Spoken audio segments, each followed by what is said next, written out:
ഇന്ന് നമ്മൾ പറയാൻ പോകുന്നത് തലവരെക്കുറിച്ചിട്ടാണ്. തലവര അർജുൻ അശോകൻ നായകനായിട്ടുള്ള പടം ഇന്നലെ ആമസോൺ പ്രൈമിൽ OTT ഇറങ്ങിയിരിക്കുന്നു. പടം ഇറങ്ങിയ സമയത്തും ഒന്ന് ഒരഭിപ്രായം കിട്ടിയിട്ടും അങ്ങനെ ക്ലിക്കാവാത്തൊരു പടമായിരുന്നു. ഇന്നലെ ഞാൻ കണ്ടു. അത്യാവശ്യം കുഴപ്പമില്ലാത്തൊരു പടം. മീൻസ് OTTയിലേക്ക് കാത്തിരിക്കുമ്പോൾ സുമതി വളവൊക്കെ വെച്ച് നോക്കും. സുമതി വളവ കണ്ടിട്ട് പോലുമില്ല. അതൊക്കെ നോക്കുമ്പോൾ അർജുൻ അശോകൻ അഭിനയത്തിലും മെച്ചത്തിലേക്കുന്ന ഒരു പടം. എല്ലാവരും കാണുക. നല്ല പാട്ടുകളുണ്ട് ഈ പടത്തിലെ. ഇളക്കോയി എന്ന പാട്ട് ഭയങ്കര ഫേമസ് ആയതായിരുന്നു.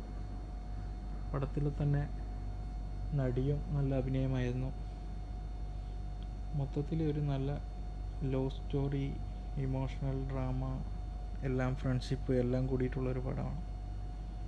ഇതിനെ എല്ലാവരും ഒരു തവണ കണ്ടിരിക്കേണ്ട ഒരു പടം തന്നെയാണ്.